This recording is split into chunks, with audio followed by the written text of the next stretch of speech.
Hi. This is a long overdue project I've been trying to start.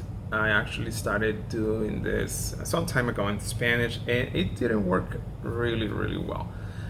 Something I'm not very proud of having done.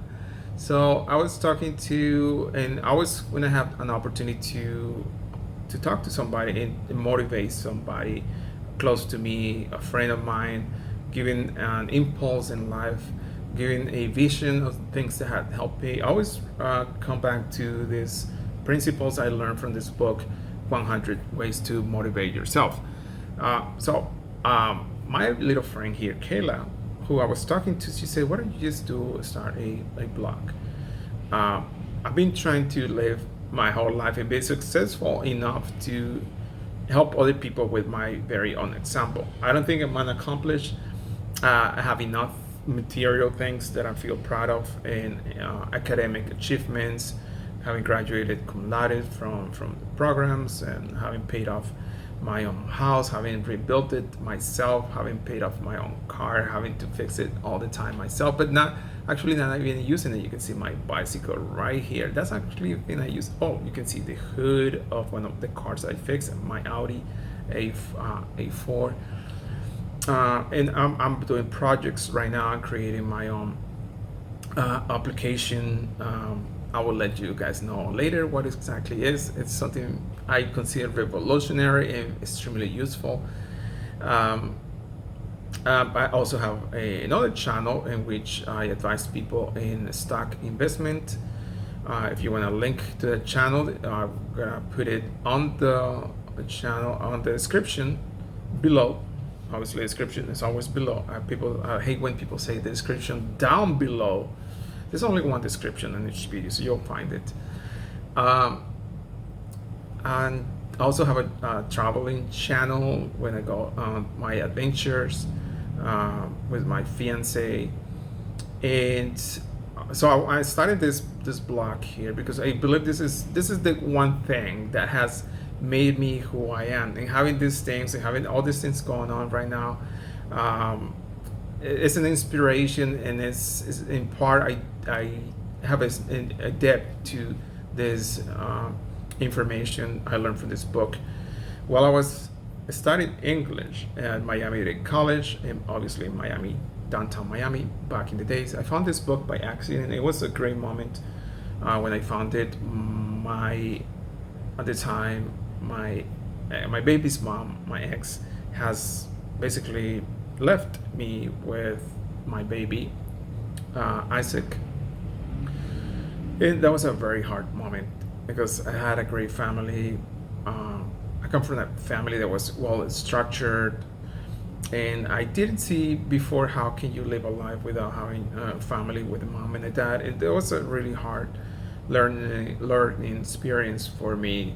I didn't have my parents. I didn't have my mom. I only have one friend at the time, and so I found this book at my friend's home.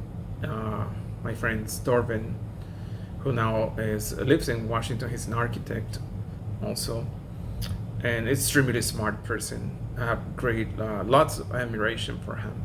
So this book basically changed my life, and sometimes this is what I need, and this is also something that the book itself talks about. You have to find that one book that's gonna guide you through thin and thick, and this has been it. This is the base of me having to be able to carry on through life, and having achieved so many things that I've never even realized until one of my other best friends, Olga, once told me, "Hey, listen, why are you pushing yourself so hard and you don't give credit to yourself?"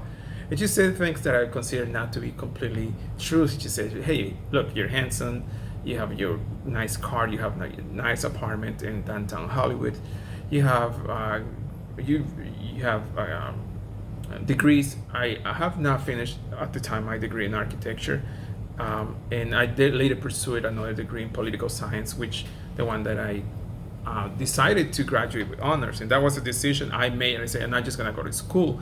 I'm a geek, so I should graduate with honors since I didn't graduate from my previous program, and so I did.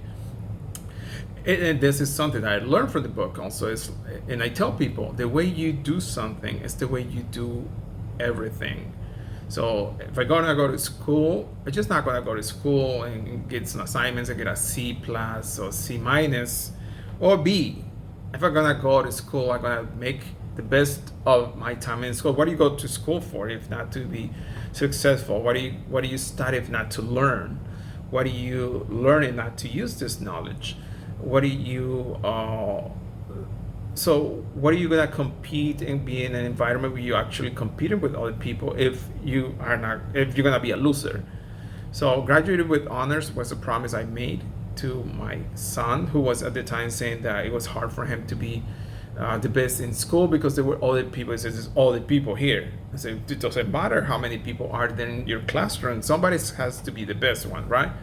So and why not you? Why somebody else? Your brain, my brain, anybody watching this brain has the same brain capacity. It has 3 pounds of brain. Everyone of us has. Maybe I have more because my head is so huge, but that's just a joke. I'm not saying that with arrogance.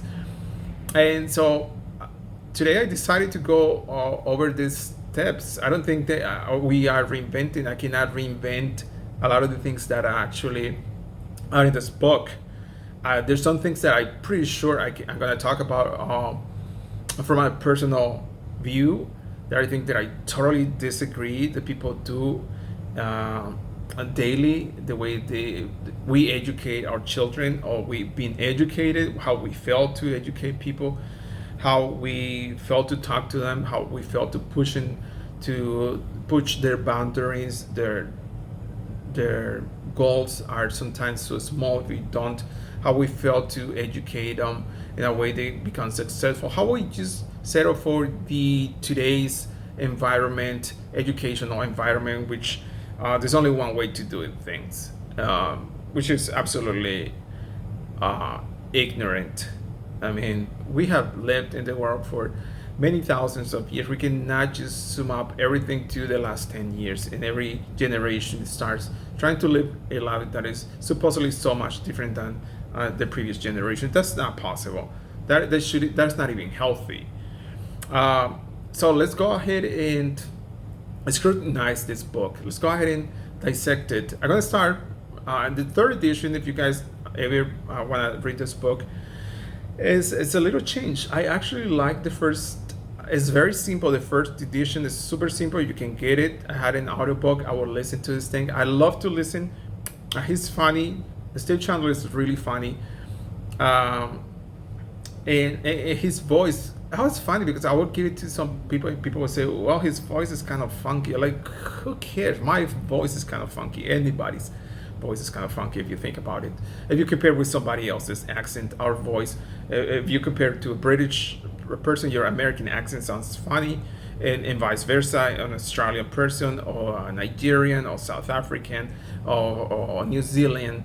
And then obviously if you're from Latin America and you have an accent, hey, forgive me for being from Latin America. I'll tell this to people. I have worked in customer service, and I believe when I started working for AT&T in customer service, and somebody would say, you have an accent, and like, yeah, and you do also have an accent. I'm not bothered by your accent.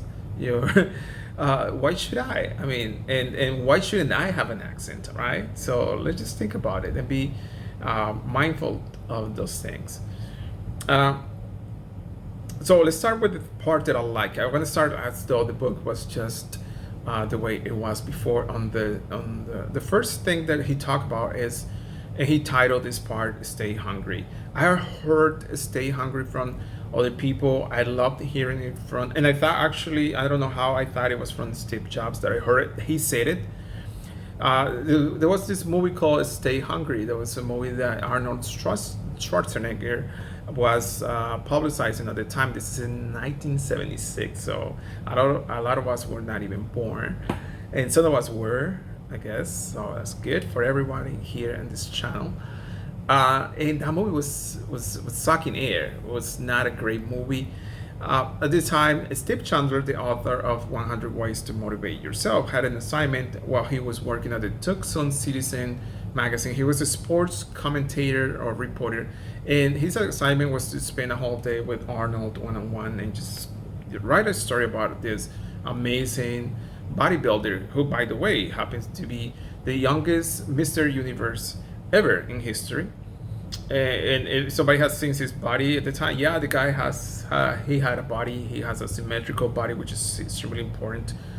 And he always, when you hear Arnold talking about this, the way he did it, he always wanted to be. He didn't want it to be in Austria. He thought it was he was like a really um, forgiving place. He wanted to be in America. He saw the expressways here. He was inspired. He said, "I want to go to America," and I wanna.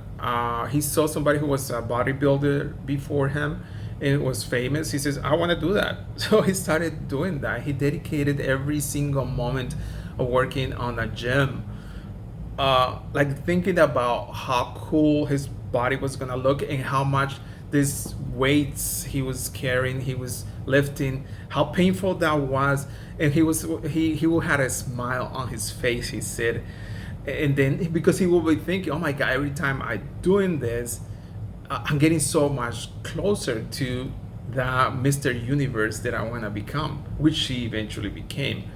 How many of us do that? And I do this, and I've been in sales again. When I was in AT&T, you do customer service / sales. I was top sales in the United States. I was top 10, by the way, among 3,000 reps. I was a bilingual rep. I was invited to participate when Ubers was just starting to become a thing. When AT&T was switching from landlines to cable. I was the only rookie working on a team of 9 seasoned representatives, and because they saw something in me, the way I would sell, I was dedicated to my sales. I was top. My metrics would be made by 500% up. So I have to sell, let's say, $1,000. I'll sell $5,000 of something of internet, for example, or phones, or whatever. So I was invited to this team. I was in the team that introduced that, and I learned. I heard people saying thanks to me over the phone again. Okay, I probably lost track. Then that's something that I do. You guys gotta forgive me. So coming back to staying hungry and him saying he didn't want to be there, so he decided to be Mr. Universe. During this interview with Steve Chandler at the DoubleTree in Tucson, Arizona, back in 1976, Steve Chandler got his notebook and asked Arnold Schwarzenegger, "What is gonna be your next step? I mean, you retired from bodybuilding. What's next for you?" And he said that with a voice, I always remember this part of the book, he says, with a voice as calm as he were telling me about some random, mundane travel plans. He said, "I'm gonna become the #1 box office star in all Hollywood." At which point, Steve Chandler said, "I try not to show my shock and amusement. After all, his first attempt in movies, the Say Hungry movie, didn't account for much." So I'm pretty sure with some sense of incredulity and skepticism that he has. "So how do you really plan to do this?" And he said, it is simple. It's the same process I used in bodybuilding.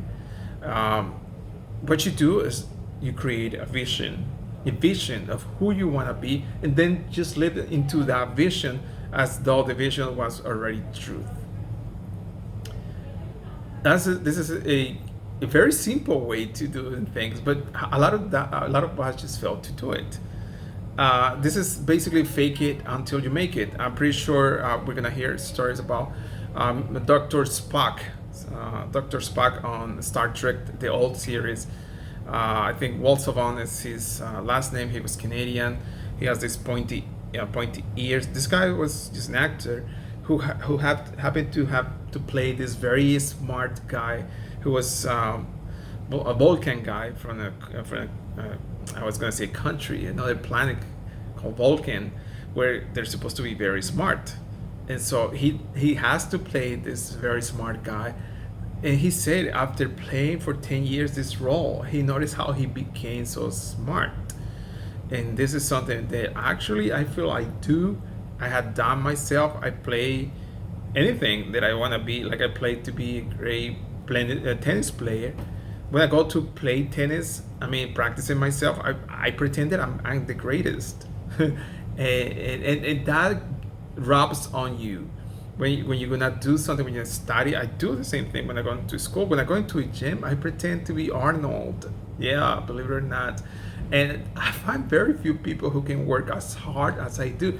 I don't have a great like built up body. I mean, it's okay, I guess, but I can lift more than most people, if not everybody in the room. I don't know how to do that. Maybe it's the energy drinks, but maybe it is the mentality that you built. So you built into that picture and live into that picture of if his thought was already true. Uh, so this creative vision thing is it should be a major part of living your life. It's creating, visualizing, projecting that uh, wonderful life that you want to live, and live into. Like Arnold was every time he was working out hard, and he was not complaining, he was not crying, he was not he was enjoying every moment, because for him that that moment, that pain he was feeling, that those many hours of exercise were him being Mr. Universe, who him eventually became.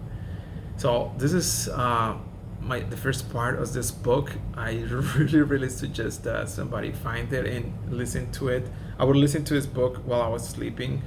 My baby's mom thought that I was crazy because I was doing that, but I also have the feeling, and this has been a study, but I had the feeling at the time that I would listen to it, I would learn from it, and I deducted this because I remember my parents, my mom and my dad would listen to the news, and the newscasters have to be somehow well spoken, and because they listened to news while I was sleeping, I would listen, I would visualize, I would hear this, and I would see it in my mind. So I know that the brain, even while you're sleeping, is still processing that information. And because it is effortlessly processed, it resides in a part of your brain that is not conscious. Therefore, it is residing in a part of your brain that is subconsciously activated. Therefore, you don't have to make any effort to process that information or to cultivate it. So basically, that's what happened. I hope that this information serves anyone's purpose. Anyone's right now going through stuff, and we always go through stuff, but the way we approach it, the way we face it, and this is something that also he's gonna tell later. Face the sun, please. Face the sun. Face the sun is face that hard thing, that face that thing that looks to be affecting you. Face the sun. When you face the sun, the shadows always falls behind you. We're gonna talk about this one too. I'm gonna leave you with this one because it's been 18 minutes. This is the first video of this 100 ways to motivate yourself. I hope that somebody find usefulness on this information.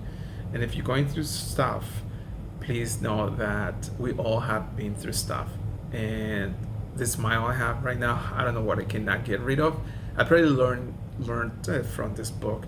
And when you go through stuff and you know that you're able to, and you know how to be happy, which is something that you have to learn. It's not being happy that is important. It's important. It's knowing how to be happy. Because if you're happy today and you're not happy tomorrow and you don't know how to be happy, then it didn't work for you. I'll see you on the next video. Please stay tuned. Please comment if you're going through something. What is the ways that you find more useful for you to get out of these holes, and share your emotions with this group. We can support each other out. Please be positive on your commentaries. Please be mindful that this information can be very sensitive for many, and let's try to build each other up. Until next time, bye. Stay positive and stay hungry.